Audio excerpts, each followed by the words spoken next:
Good morning. आज हम discuss करेंगे concessional rate scheme. Concessional rate scheme क्या है? कंपोजिशन स्कीम का एक्सटेंशन है। क्या होता है कंपोजिशन स्कीम में? कुछ सर्विस प्रोवाइडर या जो mixed nature of supply provide करते हैं, जिसमें गुड्स का भी और सर्विस का भी पोर्शन होता है, वो कई बार कवर नहीं हो पाते और वो स्मॉल टैक्स पेयर के कैटेगरी में आते हैं, स्मॉल रजिस्टर्ड पर्सन। तो उनके लिए बनाया गया है कंसेशनल रेट स्कीम। अब समझिए कौन कवर नहीं हो सकता है और जो कंसेशनल रेट स्कीम में आएगा। सबसे पहला बात, अगर हम कंपोजिशन स्कीम की बात करें तो कंपोजिशन स्कीम में सर्विस प्रोवाइड करने पर रिस्ट्रिक्शन है। अगर हम रेस्टोरेंट सर्विस को छोड़ दें, रेस्टोरेंट सर्विस तो कितना भी वैल्यू तक का अप टू 1.5 करोड़ तक का प्रोवाइड किया जा सकता है, लेकिन अदर देन रेस्टोरेंट अगर हम सर्विस की बात करें तो कंपोजिशन स्कीम में जो रजिस्टर्ड है उनको एक लिमिट बताया गया कि उससे ज्यादा का आप सर्विस नहीं प्रोवाइड कर सकते हैं। गुड्स में कोई दिक्कत नहीं है, गुड्स में 1.5 crore 75 lakh depending upon your place of business आप कर सकते हैं, कोई प्रॉब्लम नहीं है। लेकिन सर्विसेज के लिए एक रिस्ट्रिक्शन है। तो उसको पहले एक एग्जाम प्रॉब्लम को समझते हैं, प्रॉब्लम कहां आता है, तब हम लोग उसके सॉल्यूशन पर जाएंगे। प्रॉब्लम क्या है? प्रॉब्लम सबसे पहले ये आ रहा था, मान लीजिए मेरा प्रीवियस फाइनेंशियल ईयर में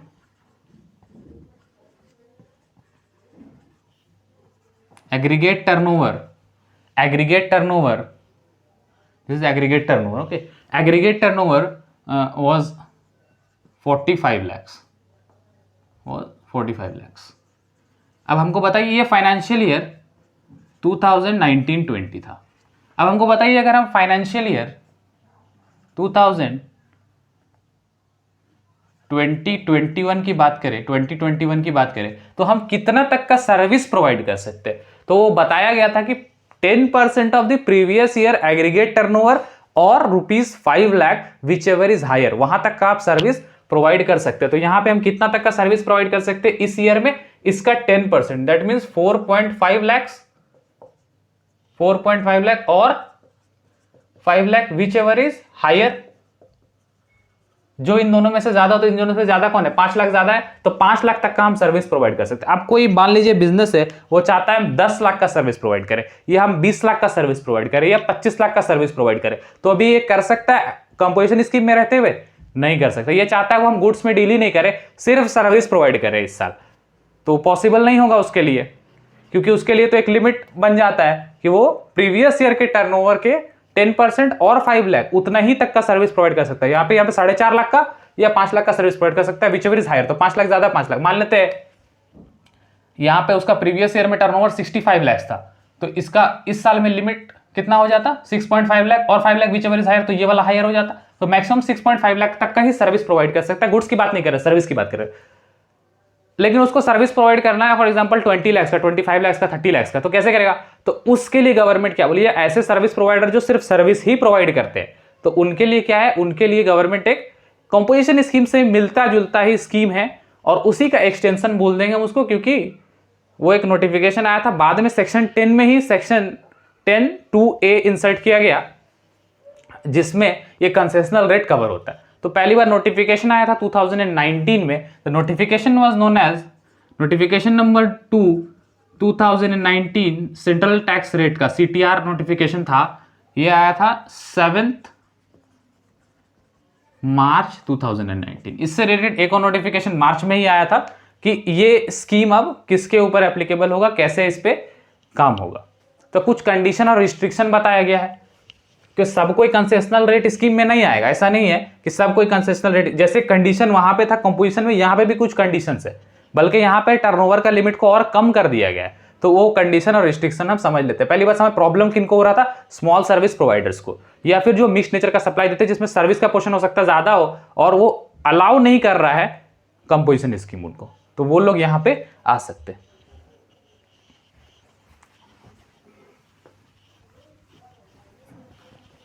सबसे पहले ये समझ लीजिए कि कुछ रिस्ट्रिक्शंस है कि कौन लोग कंसेशनल रेट स्कीम में नहीं आएंगे। तो कौन लोग कंसेशनल रेट स्कीम में नहीं आएंगे?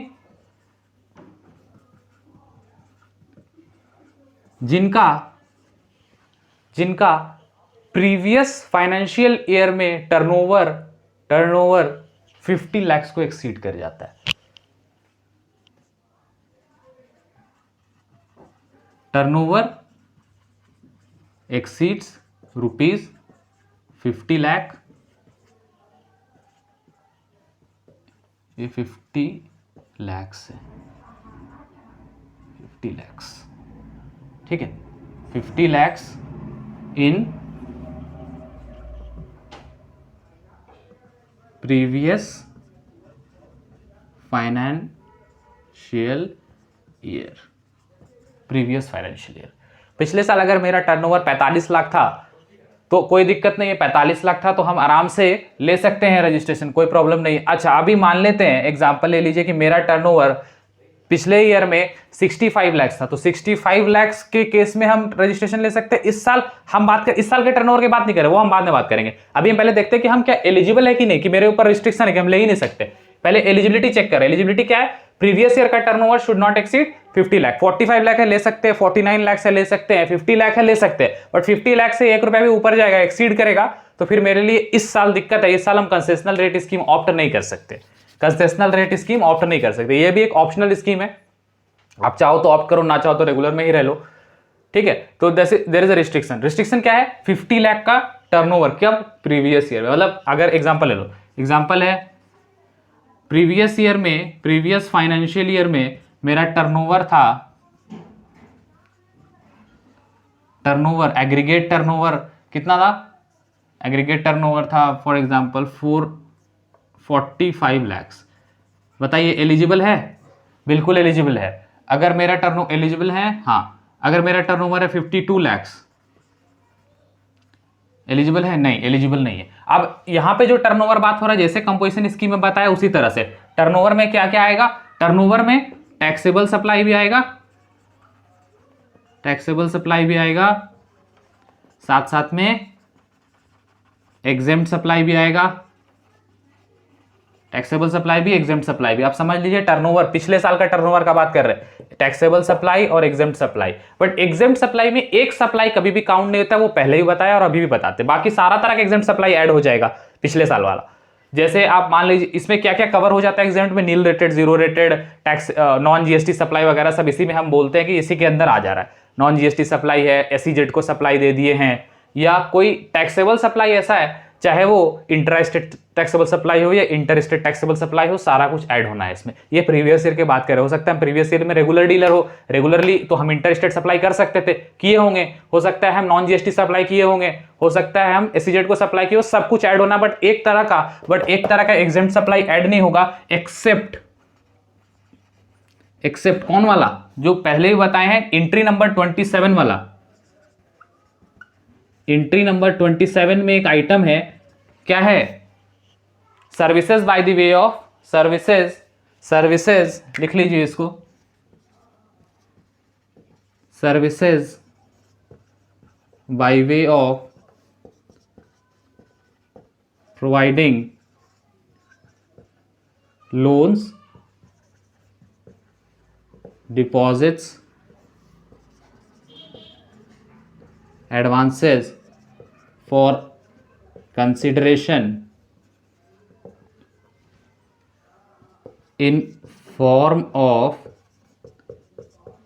डिस्काउंट या इंटरेस्ट। ये इंटरेस्ट के लिए हम कोई डिपॉजिट लोन वगैरह दिए हैं तो वो मेरा सर्विस जब काउंट करेंगे एग्जेम्प्ट सप्लाई तो वो वाला काउंट नहीं होगा, वो स्पेसिफिकली एक्सक्लूड करते हैं। हमेशा याद रख लीजिए कि जब भी हम टर्नओवर का बात करेंगे ना तो ये वाला पार्ट अभी एक्सक्लूडेड होगा। कंपोजिशन में भी देखे थे, रजिस्ट्रेशन में भी देखे थे, और यहाँ पे भी ये सर्विस को हम एक्सक्लूड करते हैं, बाकी एग्जेम्प्ट सप्लाई ऐड होता है, बाकी एग्जेम्प्ट सप्लाई ऐड होता है। अच्छा, ये टर्नओवर हमेशा याद रखिएगा, ये टर्नओवर जो है ये हमेशा पैन बेस्ड होगा। कैसे होगा? पैन बेस्ड होगा, यानी पूरे इंडिया के लिए उस पैन से जितना टर्नओवर हुआ वो सब काउंट होगा। एग्जाम्पल लीजिए, चलिए बिहार, यूपी। बिहार में टर्नओवर 25 लाख, यूपी में टर्नओवर 30 लाख, टोटल टर्नओवर हुआ 55 lakh.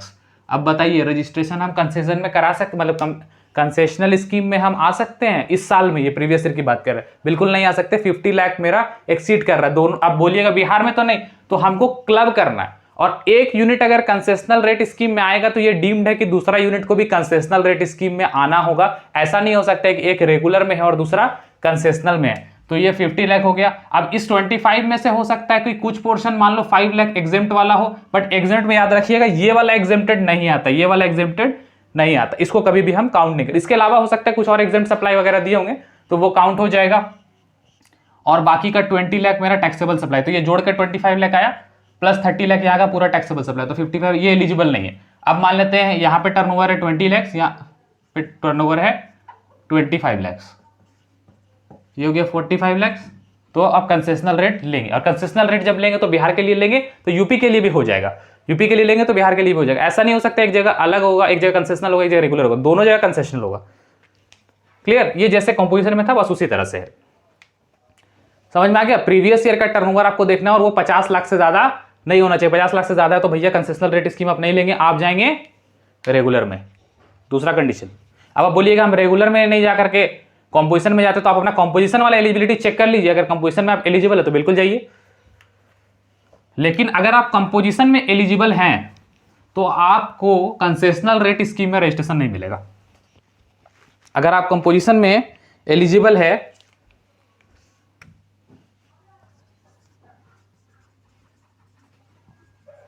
those who are eligible for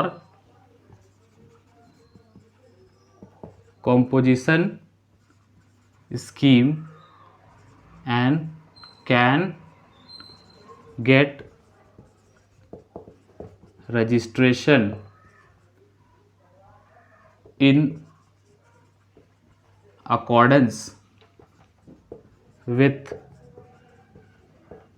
provision of section 10 subsection 1, तो आपको नहीं मिलेगा। आप अब बात समझिए, अगर आप एलिजिबल है कंपोजिशन में आप जा सकते हैं, तो आप कंपोजिशन में जाएंगे, आप कंपोजिशन में जाएंगे, आप कंसेशनल में नहीं आएंगे। बात क्या है कि आप पहले देखेंगे, अगर आप कंपोजिशन में किसी भी तरह से फिट हो जाते हैं ना तो आपको यहां आने का जरूरत नहीं। हाँ, वहां फिट नहीं हो पा रहे, आपके ऊपर रिस्ट्रिक्शंस आ रहा है, तब आप कहां आ जाएंगे? तब आप आ जाएंगे कंसेशनल रेट स्कीम में। सबसे पहले आपको देखना है कंपोजिशन में जा सकते हैं, अगर हाँ तो नहीं, यहां पे आपको नहीं मिलेगा रजिस्ट्रेशन।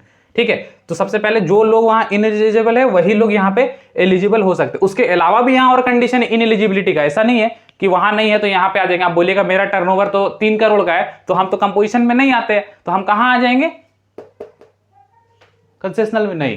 कंसेशनल में भी लिमिट है, कंसेशनल में भी लिमिट है कि आपका अगर 50 लाख से ज्यादा का टर्नओवर प्रीवियस फाइनेंशियल ईयर में हो जाता है, या इस ईयर भी अगर किसी भी 1 अप्रैल से लेके आगे 50 लाख हो जाता है किसी भी पॉइंट ऑफ टाइम पर उस ईयर में, तो 50 लाख के बाद जो आपके ऊपर टैक्स लगेगा वो आपको नॉर्मल रेगुलरली लगाना होगा, और अप टू 50 लाख आपके ऊपर कंसेशनल रेट लगेगा, यानी उसके बाद आपको रेगुलर में कन्वर्ट हो जाना पड़ेगा।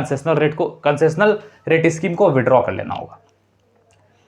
ठीक है, चलिए, तो ये पहली बात हो गया। 2 बेसिक रिस्ट्रिक्शंस है कि मेरा प्रीवियस ईयर का टर्नओवर चेक करिए और आपका अपना एलिजिबिलिटी चेक कीजिए सेक्शन 10 सबसेक्शन 1 के लिए। अगर वहां पे आप एलिजिबल है तो वहां रजिस्ट्रेशन लीजिए, यहां नहीं आइए। ठीक है, और ये भी टर्नओवर देखने के टाइम पे क्या क्या चीज ध्यान रखना है। ये turnover all India basis pan का टर्नओवर होगा, उस पर्टिकुलर पैन का हो सकता है 1 यूनिट बिहार में हो, यूपी में हो, झारखंड में हो, 10 जगह हो तो 10 जगह का टर्नओवर क्लब करके एग्रीगेट टर्नओवर लेंगे। ठीक है, उस फाइनेंशियल ईयर का। उसके अलावा कौन कौन सा टर्नओवर लेंगे? सारा टर्नओवर लेंगे, एग्जेम्प्ट लेंगे, आपका टैक्सेबल लेंगे। एग्जेम्प्ट में सिर्फ इंटरेस्ट वाला जो एक एंट्री नंबर 27 है एग्जेम्प्टेड का, जिसको बोलते हैं हम लोग services by the way of loan advances deposits for interest और डिस्काउंट, वो वाला को छोड़ के बाकी सारा एग्जेम्प्ट वाला आ जाता है। ओके, तो वो सारा काउंट कर लेना है। और उसके बाद ऑल इंडिया बेसिस का हम क्लब करके देखेंगे क्या वो 50 लाख को एक्सीड कर रहा है या नहीं कर रहा। अगर नहीं कर रहा है तो आप आ सकते हैं, पहला। दूसरा बात आप चेक करेंगे कि क्या हम अब नहीं कर रहा है एक्सीड, ठीक है, क्या कंपोजिशन में जा सकते हैं? हाँ, तो फिर आप यहां नहीं आएंगे, फिर आप कंपोजिशन में जाएंगे। क्लियर? चलिए, आप कुछ कंडीशंस है कि जो एक बार रजिस्ट्रेशन ले ले। उसके अलावा एक और रिस्ट्रिक्शंस है। किसके लिए रिस्ट्रिक्शन है बता दूं, एक और रिस्ट्रिक्शन है कैजुअल टैक्सेबल पर्सन,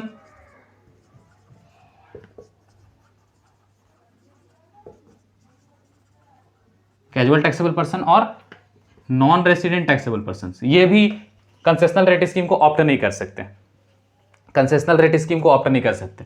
जिनका टर्नओवर 50 लाख को एक्सीड करता है जो कंपोजिशन में जा सकते हैं, और कैजुअल टैक्सेबल पर्सन और नॉन रेसिडेंट टैक्सेबल पर्सन ये नहीं कर सकते। उसके अलावा जो कंसेशनल में आ गया उनके लिए कुछ रिस्ट्रिक्शंस के साथ साथ कंडीशंस है, तो कंडीशन को समझ लीजिए क्या क्या कंडीशन है।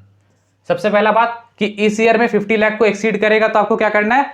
टर्नओवर एक्सीडिंग 50 लाख तो फिर आप कंसेशनल से बाहर चले जाएंगे, विड्रॉ कर लेना है। तो वो बात को हम लोग अलग से देख लेंगे, पहले ये समझ लीजिए कंडीशन क्या है। पहला कंडीशन क्या है, हम इंटरेस्टेड सप्लाई नहीं देंगे, कैनॉट प्रोवाइड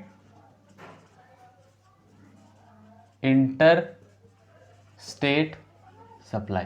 अच्छा एक बात बताइए, पिछले साल इंटर स्टेट सप्लाई दिए थे, इस साल कंसेशनल में आ सकते हैं? हाँ आ सकते हैं, बट एक बार कंसेशनल में रजिस्टर हो जाएगा तो फिर हम इंटर स्टेट सप्लाई नहीं देंगे। तो हम इंटर स्टेट सप्लाई नहीं देंगे अब, क्योंकि ये वाला टर्नओवर में हम इंटर स्टेट सब जोड़ के बताए थे कि 50 लाख आना नहीं चाहिए, वो पिछले साल की बात थी। अब हम एक बार ऑप्ट कर लिए, एक बार हम आ गए, कहाँ आ गए, कंसेशनल स्कीम में, कंसेशनल रेट स्कीम में। तो उस साल उस जब तक हम कंसेशनल रेट स्कीम में रहना चाहते हैं, हम इंटर स्टेट सप्लाई नहीं देंगे। हाँ ठीक है, आपको इंटर स्टेट सप्लाई देना है तो आप इससे बाहर चले जाएंगे। इंटर स्टेट सप्लाई में आपका SEZ भी कवर हो जाता है, स्पेशल इकोनॉमिक जोन या एक्सपोर्ट वगैरह सब कवर हो जाना है। ठीक है, दूसरा condition, cannot supply notified items such as. अब देखिए नोटिफाइड आइटम पहले भी हम लोग देखे थे कि वो कंपोजिशन में और इसमें क्या डिफरेंस है समझिएगा। कंपोजिशन में क्या था कि नोटिफाइड आइटम मैन्युफैक्चर नहीं कर सकते लेकिन हम ट्रेड कर सकते थे। यहां पे आप डील ही नहीं कर सकते हैं, आप डील ही नहीं कर सकते हैं किस पे, नोटिफाइड आइटम पे। यहाँ पे मैन्युफैक्चर का बात नहीं है, यहाँ पे हम उस पे काम ही नहीं करेंगे, मतलब उसमें डील ही नहीं करेंगे। Such as ice cream, edible ice, tobacco products. और टोबैको प्रोडक्ट्स लिख रहे हैं, उसमें टोबैको भी कवर होता है, पान मसाला वगैरह, डीमेरिट आइटम, टोबैको प्रोडक्ट्स। ठीक है, इसके अलावा अभी ऐड कर दिया गया एरेटेड वाटर को भी, एरेटेड वाटर। यानी अगर आप इसमें डील करना चाहते हैं, इसमें सप्लाई, इसका सप्लाई देना चाहते हैं, तो आप फिर क्या करेंगे, आप हो सकता है कंपोजिशन में, अगर ट्रेडर है तो आप कंपोजिशन में अलाउड होंगे, वो अलग बात है। और इन जनरल फिर आपको रेगुलर रजिस्ट्रेशन लेना पड़ेगा। ठीक है, ट्रेडिंग वगैरह हो सकता है अलाउड है, ट्रेडिंग वगैरह अलाउड है। कहाँ अलाउड है, कंपोजिशन में। मैन्युफैक्चरिंग बिल्कुल अलाउड नहीं है ना, यहाँ ना अलाउड है ना आपको कंपोजिशन में अलाउड है। मैन्युफैक्चरिंग तो अलाउड ही नहीं है। फिर मैन्युफैक्चरिंग करना है ना अगर इन चीजों का, तो फिर आपको रेगुलर रजिस्ट्रेशन लेना पड़ेगा। ये 28% वाले आइटम है। ठीक है, देन वी हैव रिस्ट्रिक्शंस। क्या रिस्ट्रिक्शन है, रिस्ट्रिक्शन ये है कि हम, एक तो बात है इंटर स्टेट सप्लाई नहीं कर सकते, दूसरा ई कॉमर्स के थ्रू से सप्लाई नहीं कर सकते, जहां पे TCS काटना है ई कॉमर्स वाले को। Can not supply through e commerce, e commerce के थ्रू से हम सप्लाई नहीं करेंगे, ई कॉमर्स के थ्रू से हम सप्लाई नहीं करेंगे। Can not supply through e commerce where TCS is to be deducted as per section 52। as per section 52 क्या होता है, कई कई ट्रांजैक्शंस पे TCS कटता है। किनका TCS कटता है, जो सप्लायर होते हैं। कहाँ पे सप्लाई करते हैं, TCS जब कटेगा जब आप सप्लाई करेंगे किसी ई कॉमर्स प्लेटफॉर्म के थ्रू से। मतलब एक सर्विस प्रोवाइडर है जो ई कॉमर्स सर्विस देता है, हम उस पर, जैसे फ्लिपकार्ट पे हम सामान रजिस्टर करके सेल करते हैं, तो वहाँ पे रिस्ट्रिक्शन है कि हम ई कॉमर्स के थ्रू से अगर सप्लाई करना चाहते हैं और वहाँ TCS का प्रोविजन एप्लीकेबल हो रहा है, तो हम कंसेशनल रेट स्कीम में रजिस्टर नहीं होंगे। Fourth condition, can not supply non GST items. Non GST item जैसे कि दो items which are not covered under the ambit of GST, जैसे alcoholic liquor for human consumption, petroleum products, aviation turbine fuel वगैरह, diesel, petrol, natural gas, इस तरह का अगर हम काम करना चाहते हैं तो फिर हम कंसेशनल रेट स्कीम में नहीं आएंगे। आप बोलिएगा कि हम कुछ सर्विस भी प्रोवाइड करेंगे, हम रिपेयरिंग का काम करेंगे और पेट्रोल भी सेल करेंगे, तो ये पॉसिबल नहीं होगा कंसेशनल रेट स्कीम में। फिर आपको रेगुलर, क्योंकि नॉन GST सप्लाई का कंपोनेंट अगर आ जाता है तो फिर ना तो आप कंपोजिशन स्कीम ले सकते हैं ना कंसेशनल रेट स्कीम ले सकते हैं।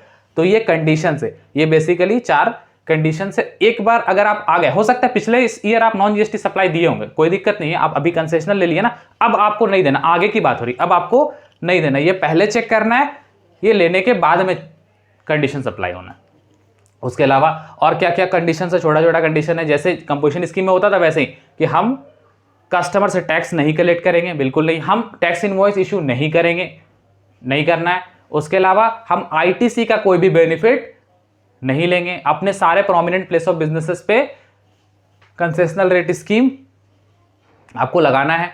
उसके अलावा जैसे कंपोजिशन स्कीम में, और जो हम इनवॉइस इशू करेंगे ना, जो सॉरी इनवॉइस तो इशू नहीं करेंगे, बिल ऑफ सप्लाई इशू करेंगे। याद रखिएगा टैक्स इनवॉइस इशू ही नहीं होगा, बिल ऑफ सप्लाई इशू का। तो जो बिल ऑफ सप्लाई इशू होगा उस पर लिखना है कि we are not liable to collect tax, because क्यों आप लाइबल नहीं है, क्योंकि we are covered under notification number 2 2019 CTR central tax rate में हम कवर हो रहे हैं और हम कंसेशनल रेट से टैक्स पे करते हैं गवर्नमेंट को, तो हम कस्टमर से यानी आपसे कोई टैक्स चार्ज नहीं करेंगे, ये बिल ऑफ सप्लाई में मेंशन करना है। उसके अलावा एक छोटा प्रोविजन ये समझिए कि अगर रिवर्स चार्ज मैकेनिज्म पे हम टैक्स पे कर रहे हैं तो फिर हमको नॉर्मल रेट ऑफ टैक्स से पे करना है, ये कंसेशनल रेट हमको अप्लाई नहीं होना। जैसे हम कोई एडवोकेट से सर्विस लिए, जैसे कंपोजिशन में भी क्या है, अगर हम कोई एडवोकेट से सर्विस लिए, यहां भी उस तरह से अगर हम एडवोकेट से सर्विस लेते हैं और वो रिवर्स चार्ज मैकेनिज्म अप्लाई होता है, यानी हम ₹1,00,000 का सर्विस लिए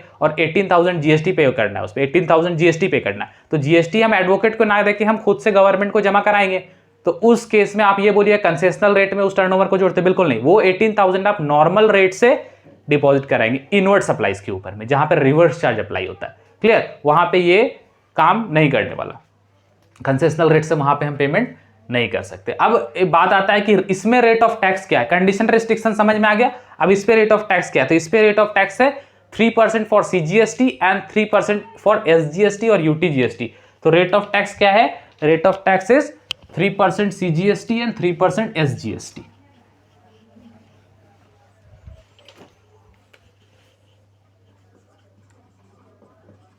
रेट ऑफ टैक्स इफेक्टिव कितना है, इफेक्टिव अगर हम बोले तो इफेक्टिव रेट ऑफ टैक्स है 6%।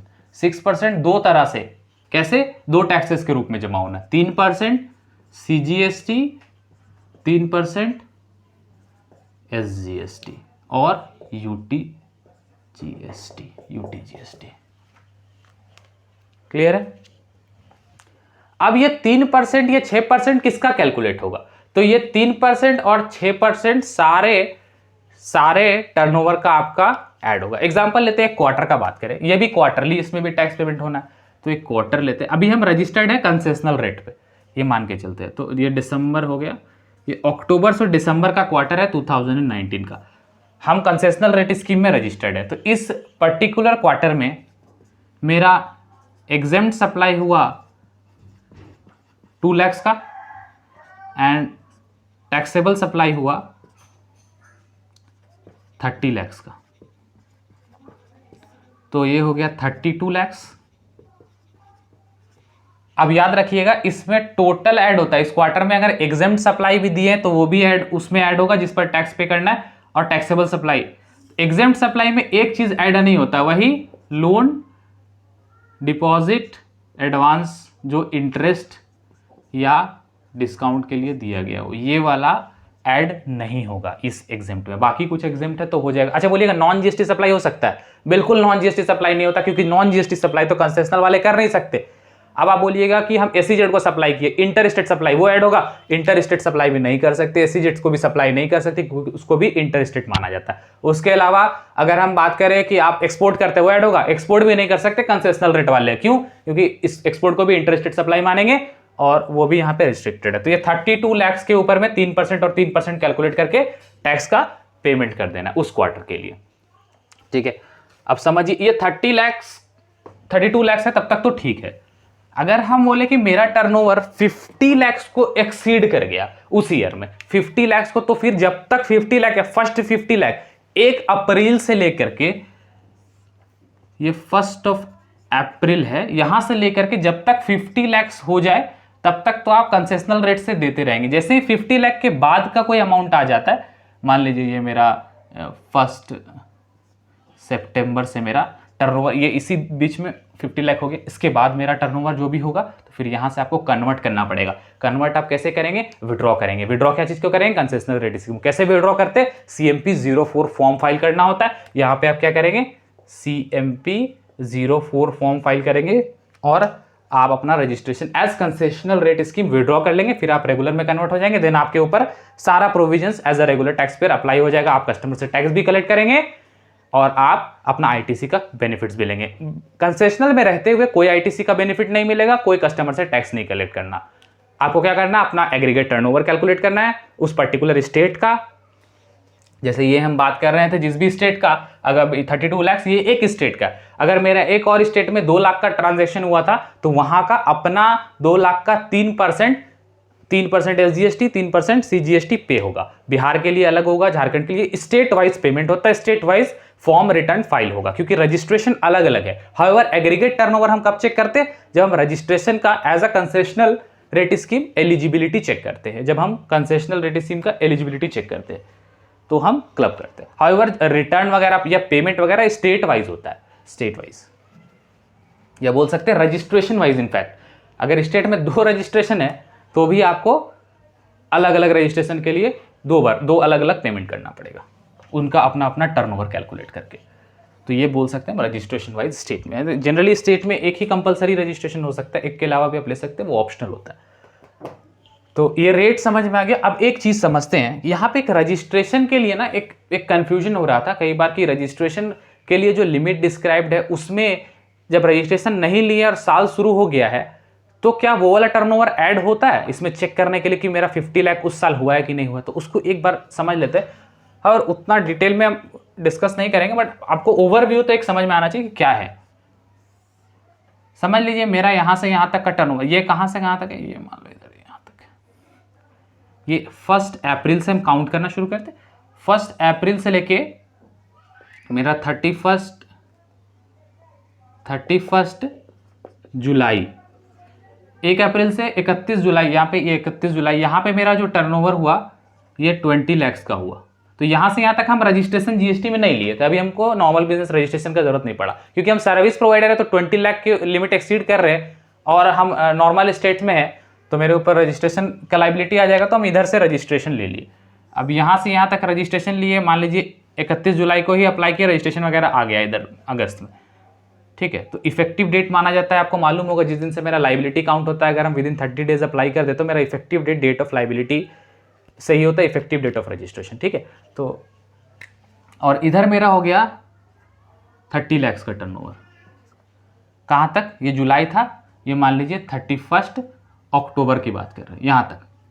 तो आपको पता है यहाँ से आपका कंसेशनल रेट स्कीम अब आपको छोड़ना पड़ेगा। कहाँ छोड़ना पड़ेगा पता है? अक्टूबर में ही छोड़ना पड़ेगा। आप बोलिएगा नहीं हम तो 30 लाख का किए, नहीं 30 लाख का आप किए, बट यहाँ पे जो turnover for the purpose of checking your eligibility वो फ्रॉम 1 अप्रैल काउंट होता है, फ्रॉम 1 अप्रैल। यानी यहाँ से यहाँ तक आपका 50 लाख हो गया। आप बोलिएगा यहाँ से तो रजिस्ट्रेशन तो यहाँ हुआ मेरा, नहीं, रजिस्ट्रेशन भले आपका यहाँ हुआ है लेकिन आपका टर्नओवर जब हम ऐड करेंगे तो 1 अप्रैल वाला टर्नओवर, 1 अप्रैल से पहले वाला नहीं, 1 अप्रैल के बाद वाला टर्नओवर हम ऐड करेंगे। यानी यहाँ से यहाँ तक 50 लाख हो गया तो यहाँ से हम इनएलिजिबल हो जाते हैं। किस चीज़ के लिए? कंसेशनल रेट के लिए। तो अब आपका मन में एक सवाल आ सकता है कि टैक्स हमको इस पोर्शन का पेमेंट, नहीं, टैक्स मेरे को 30 लाख का ही पे करना पड़ेगा। टैक्स जो कंसेशनल रेट में हम पे करेंगे 6%, वो हम 30 लाख का ही पेमेंट करेंगे, इधर नहीं करेंगे। बट हम ये जो इसको काउंट कर रहे हैं just for the purpose of checking my eligibility of 50 lakh. कब से काउंट करेंगे? 1 अप्रैल से जो मेरा टर्नओवर होते होते आ रहा था। अब यहाँ पे हम रजिस्ट्रेशन ले लिए क्योंकि यहाँ पे लायबिलिटी आ गया रजिस्ट्रेशन का 20 लाख के बाद। अब इधर 30 लाख एक्स्ट्रा कर लिए, 20 और 30 50 लाख। अब 50 लाख काउंट करेंगे, 50 लाख का लिमिट है, 50 लाख के ऊपर फर्स्ट 50 लाख पे ही कंसेशनल रेट लग सकता है, उसके बाद आपको रेगुलर में ट्रांसफर होना। तो फर्स्ट 50 लाख 1 अप्रैल से काउंट होता है। लेकिन याद रखिएगा, नोट कर लीजिए, टैक्स का पेमेंट इधर के लिए नहीं होगा। टैक्स का पेमेंट सिर्फ रजिस्ट्रेशन के बाद वाला टर्नओवर के लिए होगा। टैक्स का पेमेंट सिर्फ रजिस्ट्रेशन के बाद वाले टर्नओवर के लिए होगा। I hope this is clear.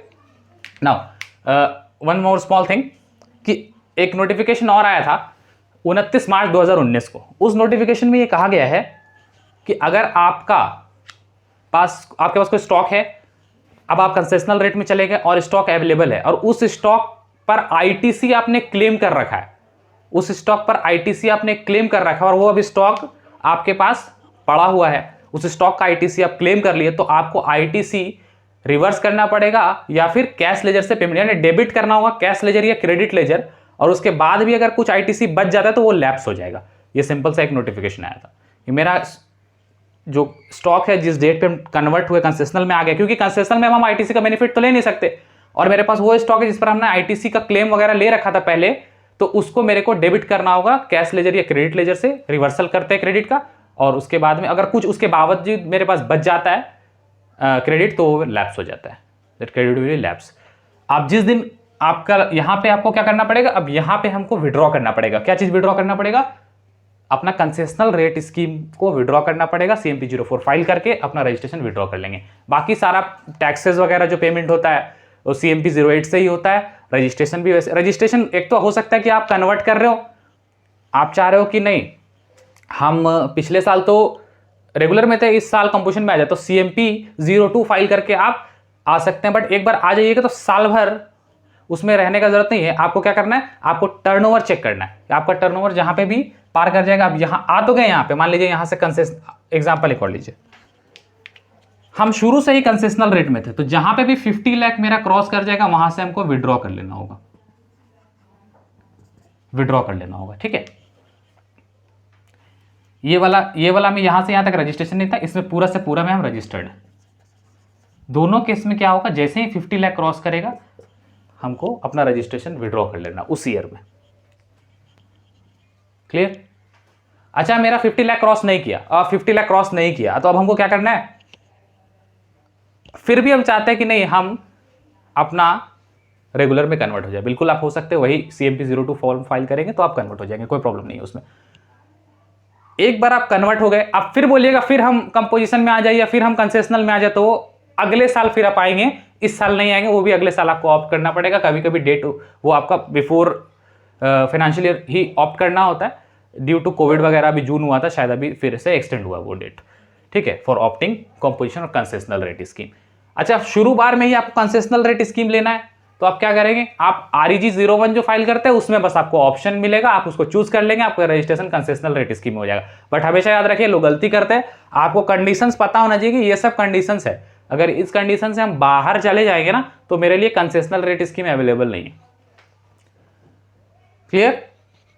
इसमें IGST नहीं होता क्योंकि इसमें इंटर स्टेट सप्लाई प्रोवाइड नहीं कर सकते हम, तो IGST का बात नहीं है। हाँ, रिवर्स चार्ज में ऐसा हो सकता है कि हम कुछ ऐसा इनवर्ट सप्लाई लिए हो जिस पर रिवर्स चार्ज लगता हो, तो वो उसमें IGST लग सकता है और वो हमको नॉर्मल टैक्स रेट उसका जो बनता है वो पे करना पड़ेगा। बट वो reverse charge as a recipient हम उसको लिए, एज अ सप्लायर का बात हम नहीं कर रहे। ठीक है। अच्छा, एक बात बताइए, इंटरस्टेट सप्लाई ले तो नहीं सकते, दे तो नहीं सकते, क्या इंटरस्टेट सप्लाई ले सकते हैं? हाँ, इंटरस्टेट सप्लाई लिया जा सकता है, कोई प्रॉब्लम नहीं। आई होप एलोबरेटेड मैनर में हम समझाने की कोशिश की, आप देख लीजिए। इन केस अगर कोई डाउट होता तो कमेंट में आप हमको बताइए, then we will discuss in more details. Okay, thank you.